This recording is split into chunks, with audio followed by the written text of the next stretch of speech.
안녕하세요. 빌딩 진영쌤입니다. 오늘은 새롭게 나온 얘기를 가지고 두 전문가들을 모시고 말씀을 나눠볼까 하는데요.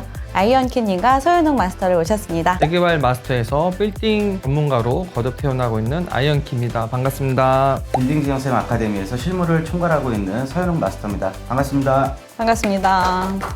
네, 이번에 2022년 10월 21일에 새롭게 나온 예규인데요. 이번 예규를 자세히 한번 설명을 드리면요. 매매 특약에 따라 잔금 청산 전 주택을 상가로 용도 변경 시 양도 물건의 판전 기준일 유지, 주택에 대한 매매 계약을 체결하고 그 매매 특약에 따라 잔금 청산 전에 주택을 상가로 용도 변경한 후 2022년 10월 21일 이후 매매 계약 체결분부터 양도일, 잔금 청산일 현재 현황에 따라 양도 물건을 판정함. 전에는 계약 시 주택이었으면 매도인은 주택으로 인정을 받고 잔금 시에. 네, 잔금 시에. 근데 지금 이 예규가 잔금 시에 양도일 기준으로 보겠다. 여태까지는 기획재정부에서 매도자는 계약일을 기준으로 적용을 해주고 매수자는 잔금일을 기준으로 적용을 해주기 때문에 양쪽 다 윈윈하는 전략을 썼던 거거든요. 무조건 양도일 기준으로 매수자든 매도자든 동일하게 적용하겠다. 매도자 입장에서 양도일 기준을 해버리면 용도 변경을 해줄 수 없는 거죠. 세금이 워낙 네, 차이가 많이 나기 세금이 때문에. 거의 5, 60억 정도 되는 꼬마 빌딩 기준으로는 세금이 20억 이상이 차이가 나기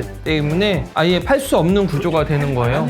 네. 그러니까 이 부분이 지금 시장을 뒤흔들고 있습니다. 사는 사람은 근린생활시설로 용도 변경이 안 되기 때문에 시드세 중과되고 대출을 받을 수 없기 때문에 너무나 큰 일이 생긴 거죠. 매도 물건이 안 나오고 네. 또 이 매수인도 사고 싶어도 못 사게 되는 네. 상황입니다. 저희도 사실 굉장히 조금 혼동이었거든요. 이 맞아요. 예규가 나와서. 그래서 정확히 또 저희가 중개를 해야 되기 때문에 현재 저희가 국세청과 기획재정부하고 전화를 했는데 용도 변경은 10월 21일 이후부터는 안 되고 멸실은 괜찮다는 답변을 받았습니다. 저희 거 할 때도요. 용도 변경하고 잔금 끝나고 멸실 행위를 하면은 시간이 또 지나니까 처음부터 그냥 멸실을 좀 해달라고 요청을 했는데 매도자 입장은 그거예요. 아니 내가 계약금 10% 받고 뭐 중도금 10% 20% 받고 만약에 부셨는데 건물을 멸실을 했는데 기금 못 치르면 어떡하냐. 그런 그게 문제 너무 많았어요. 불안들 하신 거예요. 들어보니까 그 노후주택에서 30년을 사셨더라고요. 그러니까 이분들 같은 경우는 그 집하고 거의 한 몸인 거죠. 내가 산 집을 내 네. 눈에 흙이 들어와도 내 흙이 집은 못 들어와도 안 부셔. 된대. 네. 그러니까 용도 변경까지는 해주지만 멸실은 진짜 거의 좀 힘든 상황이잖아요. 이 예규가 변경되기 전이었기 때문에 계약일 강시로 주택이었기 때문에 장특공제 80% 양도세 완전 비과세라는 그 부분을 적용받았기 때문에 용도 변경도 해줬던 거거든요.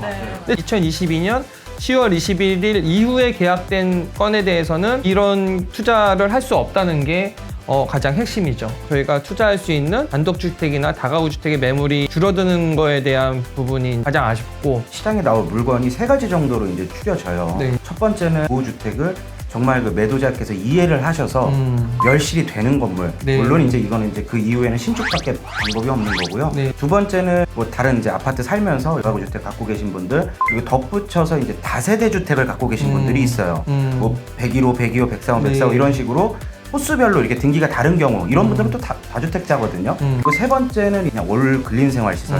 야, 여기서 좀 찝자면은 노후된 근린생활시설을 매입해서 이제 이거를 갖다 밸류업한다? 이것도 사실 어렵거든요. 왜 어렵냐면은 이제 근린생활시설에 영업을 하셨던 분들한테 이제 명도를 하려고 그분들은 그게 이제 생업이잖아요. 그렇죠. 생업이다 보니까 그분들이 새로운 데를 이사 가서 인테리어 꾸며야 될 비용, 권리금 줘야 될 비용, 네, 영업 손실 비용. 그렇죠. 영업 손실 비용까지 다 드려야 되는 거예요. 생활 시설을 명도하고 밸류업을 한다?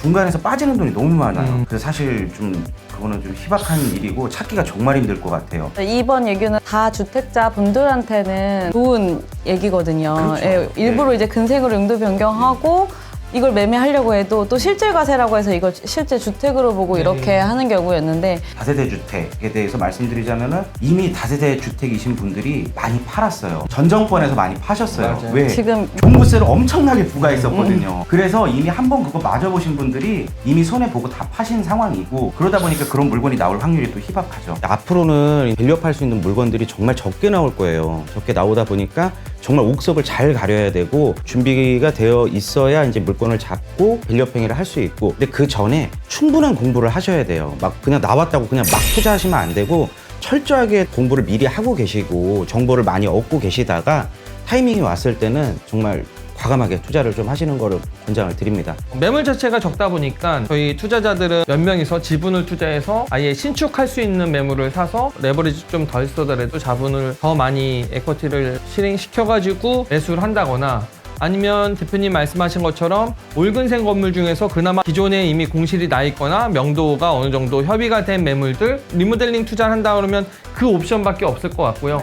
앞으로는 강남 건물은 이제 신축이 대세가 되지 않을까. 그렇죠. 그 신축밖에 길이 없는데 중요한 거는 소액 투자 현금을 가지신 분들. 리모델링은 사실 소액 투자 현금으로 할 수 있는 시장이었는데 수강생들 중에서 꼬마 빌딩을 투자하려는 분들의 가장 많은 금액대가 5억에서 7억 사이를 맞아요. 가장 많이 갖고 계세요. 네.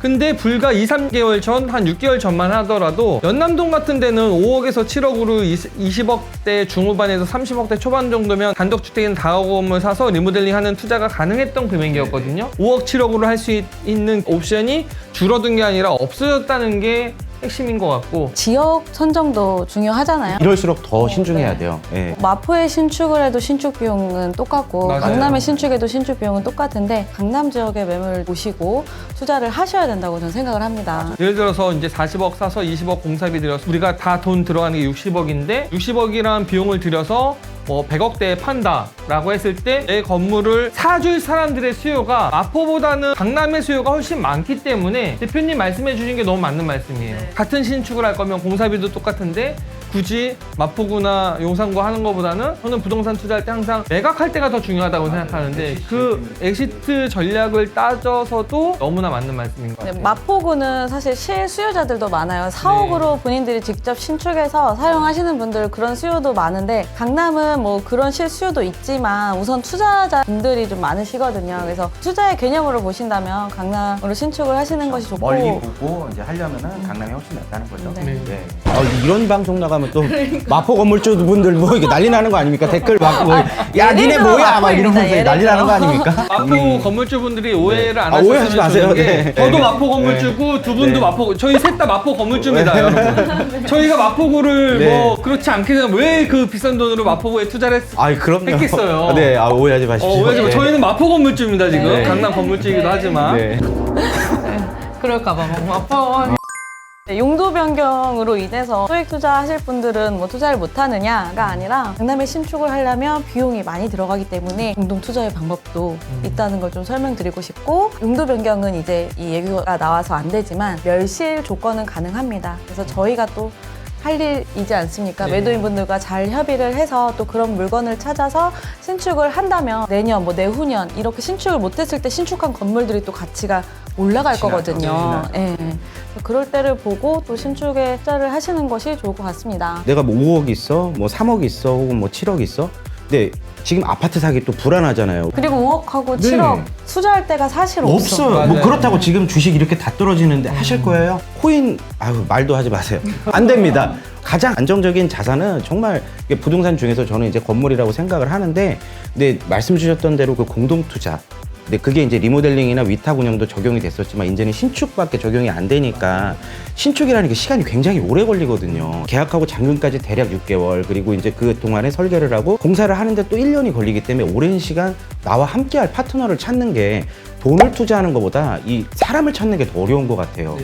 뭐 살짝 꿀팁을 드리면 두 분 대표님과 제가 이 부분에 있어서 여러 가지 이제 고민을 하고 있기 때문에 다음 영상에는 어떤 큰 솔루션을 전달해 드릴 수도 있지 않을까. 저희가 해결사잖아요. 네. 해결사입니다. 네.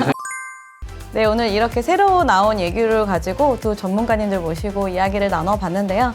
우선 용도 변경에 대해서는 앞으로는 계약이 좀 어려울 것 같고요. 용도 변경을 제외한 멸실에 대한 특약에 대해서는 양도세 혜택이 아직까지는 가능합니다. 그래서 신축 투자를 고려해 보시는 것이 좋을 것 같습니다. 저희는 또 다음에 좋은 컨텐츠로 찾아뵙겠습니다. 감사합니다. 감사합니다. 안녕하세요. 빌딩 진영 쌤입니다. 저는 두 아이를 키우고 있는 워킹맘이며 원룸에서 시작해서 현재 강남 건물과 마포 건물을 소유하게 된 건물주입니다. 저도 여러분과 같은 투자자인데요. 저처럼 간절히 원하고 목표를 잡고 실행하신다면 여러분도 할 수 있다는 것을 강의 시간에 알려드리겠습니다. 제가 직접 진행한 성공 사례들과 방법을 알려드리고 생생하게 현장에서 수익 실현한 모습을 보여드리면서 현장 강의까지 준비했습니다. 건물 투자에 대해서 방향성을 잘 못 잡으시고 이 투자금을 어떻게 불려서 어떻게 수익 실현을 할 수 있을지 모르시는 분들을 위해서 투자금의 100%를 회수하는 수익 실현을 목적으로 강의 시간에는 어떤 건물을 매입하고 이것을 어떻게 부동산의 가치를 상승시켜서 재매각까지 하는 것에 대해서 설명해 드리고 있습니다. 강의는 3일간 진행되고 1일차에는 이론 수업, 2일차, 3일차에는 현장 강의를 진행할 예정입니다.